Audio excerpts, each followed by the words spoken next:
السلام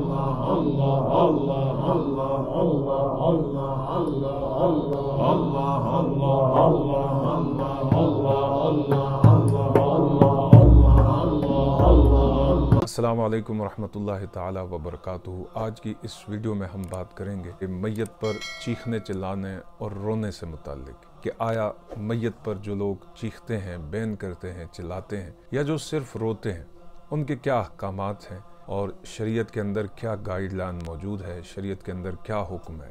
کہ جس پر ہم عمل کر کے خدا اور اس کے رسول صلی اللہ علیہ وسلم کے یہ معاملہ بخیر و خوبی سر انجام دے سکتے ہیں۔ کچھ احادیث مبارکہ ہیں جن کو ہم سنتے ہیں اور ان کی روشنی میں اس مسئلے کی نوعیت اور اس کی حساسیت انشاءاللہ کھل کر سامنے آ جائے گی۔ بخاری اور مسلم شریف کی حدیث کے اندر ہے، حضرت سیدنا عبداللہ بن عمر رضی اللہ تعالیٰ عنہ روایت کرتے ہیں کہ نبی پاک صلی اللہ علیہ وسلم نے ارشاد فرمایا، خبردار ہو کر سنو کہ دل کے غم اور آنکھ کے آنسو کی وجہ سے اللہ تعالیٰ عذاب نازل نہیں فرماتا، اور زبان کی طرف اشارہ کر کے فرمایا کہ اس کے سبب یا اللہ رب العزت رحم فرماتا ہے یا اللہ تعالیٰ انسان کو عذاب دیتا ہے۔ مطلب یہ کہ اس زبان کی وجہ سے یا تو اللہ رب العزت رحم فرماتا ہے یا اس کے ذریعے سے میت پر عذاب ہوتا ہے۔ ایسی جگہ، ایک ایسا علاقہ یا ایک ایسا معاشرہ یا ایک ایسی سوسائٹی جہاں پر رونے کا رواج ہو، اور اکثر ہمارے معاشروں کے اندر یہ چیز رواج کے طور پر، رسم کے طور پر ادا کی جاتی ہے، چیخنا چلانا اور بین کرنا اس علاقے کی ثقافت کا ایک لازمی جز ہوتا ہے، اور جس میت پر اس کے گھر والے نہ روئیں تو لوگ ان پر طرح طرح کی باتیں کرتے ہیں۔ لیکن شریعت مطہرہ نے رونے، بین کرنے اور چیخنے چلانے میں جس فرق کو بیان کیا ہے، ہم اس کی طرف غور کرتے ہیں کہ رونا ایک علیحدہ کیفیت ہے، چیخنا چلانا، اپنے آپ کو پیٹنا، بین کرنا، میت کے اوصاف اور اس کی میت کے اوصاف یا اس کی عادتیں یا اس کی روزمرہ کی روٹین کو یاد کر کے اونچی اونچی آواز سے خود بھی رونا، لوگوں کو رلانا، یہ سب اسلام کے خلاف یہ چیزیں ہیں۔ حضرت عبداللہ بن عباس رضی اللہ تعالیٰ عنہ کہتے ہیں کہ انسان کی آنکھ سے غم کے سبب جو آنسو ٹپکتا ہے وہ اللہ تعالیٰ کی طرف سے ہے اور اس کی رحمت کا حصہ ہے، اور جس غم کا اظہار ہاتھوں سے یا اونچی اونچی آواز سے چیخنے چلانے سے ہو، بین کرنے سے ہو، تو وہ شیطان کی طرف سے ہوتا ہے، اللہ کی طرف سے نہیں ہوتا۔ حضرت ابو موسیٰ اشعری رضی اللہ تعالیٰ عنہ کہتے ہیں کہ نبی پاک صلی اللہ علیہ وسلم نے ارشاد فرمایا کہ جب کسی بندہ مومن کا بیٹا مر جاتا ہے تو اللہ تعالیٰ کی بارگاہ میں فرشتے حاضر ہوتے ہیں، اللہ تعالیٰ ان سے کہتا ہے کہ تم نے میرے بندے کے بیٹے کی روح کو قبض کر لیا؟ فرشتے کہتے ہیں جی ہاں یا رب العالمین، ہم نے تیرے حکم سے اس بندے کے بیٹے کی روح کو قبض کر لیا۔ اب اللہ تعالیٰ فرماتا ہے کیا تم نے میرے بندے کے دل کا میوہ توڑ دیا؟ یعنی اس کا دل ٹوٹ چکا ہے غم کی شدت کی وجہ سے، صدمے کی وجہ سے۔ تو فرشتے کہتے ہیں جی ہاں رب العالمین، اس کا دل ٹوٹ چکا ہے، ریزہ ریزہ ہو چکا ہے۔ تو اللہ تعالیٰ اس وقت اپنے فرشتوں سے پوچھتے ہیں، حالانکہ اللہ بندے کی ہر کیفیت سے آگاہ ہے، لیکن اللہ ان فرشتوں کو شاہد بنانے کے لیے، گواہ بنانے کے لیے ان سے پوچھتا ہے، میرے فرشتوں یہ تو بتاؤ کہ میرے اس بندے نے اس تکلیف پر، اس مصیبت پر کہ جو اس پر اولاد کی جدائی کی صورت میں شدید صدمے کے طور پر آئی ہے، تو میرے بندے نے اس پر کیا کہا، کیا کیا؟ تو فرشتے کہتے ہیں یا رب العالمین، اس کی آنکھوں سے آنسو بہتے رہے، وہ روتا رہا، لیکن اس نے آہ و بکا نہیں کی، اس نے بین نہیں کی، چیخا نہیں، چلایا نہیں، سب سے پہلے تیری تعریف کی، سبحان اللہ کہا، پھر اس نے انا للہ و انا الیہ راجعون پڑھا کہ بے شک ہم اللہ ہی کے ہیں اور ہم نے اسی کی طرف واپس لوٹ کر کے جانا ہے۔ نبی علیہ السلام نے ارشاد فرمایا کہ اللہ اس بات سے اتنا راضی ہوتا ہے، اتنا خوش ہوتا ہے کہ میرے بندے نے میری دی گئی مصیبت پر، اس جدائی پر، اس اولاد کے بچھڑنے پر میری رضا کے لیے صبر کیا۔ اے فرشتو، ایسا کرو میرے اس بندے کے لیے ایک خاص گھر جنت کے اندر بناؤ اور اس کا نام بیت الحمد رکھو۔ اس کے اس عمل کی وجہ سے ہم قیامت کے دن اسے بطور خاص اس گھر کے اندر داخل کریں گے کہ جس کا نام بیت الحمد ہوگا۔ حضرت معاذ بن جبل رضی اللہ تعالیٰ عنہ روایت کرتے ہیں کہ نبی پاک صلی اللہ علیہ وآلہ وسلم نے ارشاد فرمایا کہ جن مسلمان میاں بیوی کے 3 بچے مر جائیں تو اللہ تعالیٰ انہیں اپنے فضل و رحمت سے جنت میں داخل کرے گا۔ صحابہ نے عرض کیا یا رسول اللہ صلی اللہ علیہ وسلم، جن میاں بیوی کے 2 بچے مر جائیں؟ تو حضور صلی اللہ علیہ وسلم نے ارشاد فرمایا ہاں، انہیں بھی اللہ تعالیٰ جنت میں داخل کرے گا بتائے ہوئے رستے کے مطابق۔ صحابہ نے پھر عرض کی یا رسول اللہ صلی اللہ علیہ وسلم،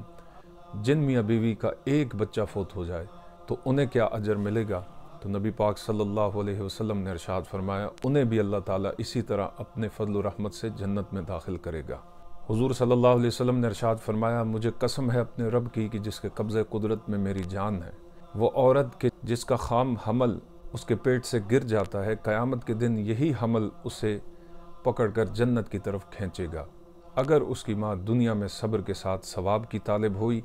تو یہ کچا حمل بھی اسے جنت کی طرف لے کر کے جائے گا۔ سامعین ذی وقار، ان احادیث کو آپ نے سنا اور اس پر غور کیا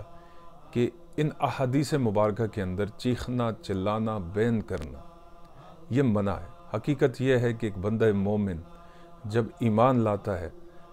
تو اس کے ایمان کا بنیادی تقاضا یہ ہے کہ وہ ہر وقت اللہ کی آزمائش اور ابتلاء کے لیے اپنے آپ کو تیار رکھے۔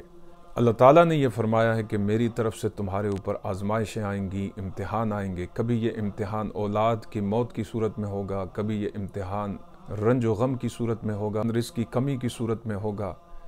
کبھی یہ امتحان مال و دولت کے تباہ ہونے کی صورت میں ہوگا۔ اس کی مختلف شکلیں ہوں گی، لیکن بندہ مومن کا ایمان اس بات پر ہوتا ہے کہ انا للہ و انا الیہ راجعون، بے شک ہم اللہ ہی کی طرف سے ہیں اور ہم نے اللہ ہی کی طرف لوٹ کر کے جانا ہے۔ جب اللہ کی طرف جانا ہے تو جو ہمارا عزیز، ہمارا پیارا، ہمارا بھائی، ہمارا بیٹا، ہماری بہن، ہماری ماں، کوئی بھی اگر دنیا سے فوت ہو جائے تو یہ ظاہری سی بات ہے کہ انسان کو غم ملتا ہے، دکھ ہوتا ہے، درد سے اس کی جدائی اور اس کے بچھڑنے کا صدمہ پہاڑوں سے زیادہ وزنی ہوتا ہے، لیکن انسان کو اللہ پر بھروسہ رکھتے ہوئے ان آزمائشوں پر صبر اور نماز سے مدد لینی پڑتی ہے۔ صبر اور نماز ہی ایسا راستہ ہے کہ جو بندہ مومن کو ناشکری اور شیطان کے رستے کی طرف جانے نہیں دیتا۔ اسی طرح سے اگر کوئی کسی کا پیارا مر جائے تو اس کی موت کی خبر سن کر گریبان پھاڑنا، منہ کو نوچنا، سینے کو پیٹنا، آہوزاری کرنا، اونچی اونچی آواز سے رونا، یہ بالکل بھی جائز نہیں ہے، یہ خلاف شریعت ہے۔ نبی پاک صلی اللہ علیہ وسلم نے اپنی حیات مبارکہ میں اپنے بہت سے پیاروں کی جدائی کا صدمہ برداشت کیا۔ ہمیں نبی پاک صلی اللہ علیہ وسلم کی زندگی پر غور کرنا چاہیے کہ آپ صلی اللہ علیہ وسلم ابھی پیدا نہیں ہوئے، لیکن آپ کے والد آپ کی پیدائش سے 2 ماہ پہلے اس دنیا سے پردہ فرما گئے۔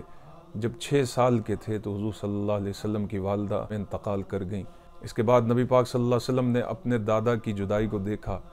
اور حضور صلی اللہ علیہ وسلم نے ام المومنین حضرت خدیجہ الکبریٰ رضی اللہ تعالیٰ عنہا کی جدائی کا صدمہ حضور نے برداشت کیا۔ حضور صلی اللہ علیہ وسلم نے اپنے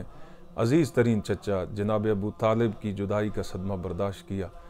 حضور صلی اللہ علیہ وسلم کی خود اپنی اولاد ان کا وصال ہو گیا تو صحابہ کرام فرماتے ہیں کہ نبی پاک صلی اللہ علیہ وسلم روئے۔ آپ صلی اللہ علیہ وسلم کی آنکھوں سے آنسو جاری تھے،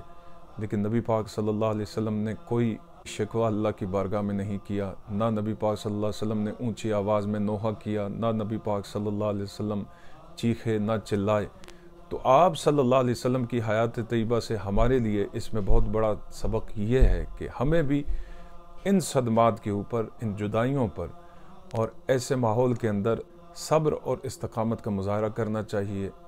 اور ان چیزوں سے خود بھی بچنا چاہیے۔ اور ہمارے معاشروں کے اندر یہ جو رواج بنے ہوئے ہیں، حکمت اور دانائی سے اور تدبر سے ان کا بائیکاٹ کرنا چاہیے اور لوگوں کے اندر یہ اویئرنس، لوگوں کے اندر یہ آگہی پیدا کرنی چاہیے کہ یہ اسلام کا رستہ نہیں ہے، اسلام ان چیزوں سے منع کرتا ہے۔ ہمیں اسلام کی جو تعلیمات ہیں ان کے اوپر عمل کرنا چاہیے۔ اللہ تعالی ہمارا حامی و مددگار ہو، دین کو سمجھنے کی، اس پر استقامت کے ساتھ چلنے کی توفیق عطا فرمائے۔ والسلام علیکم ورحمۃ اللہ تعالی وبرکاتہ۔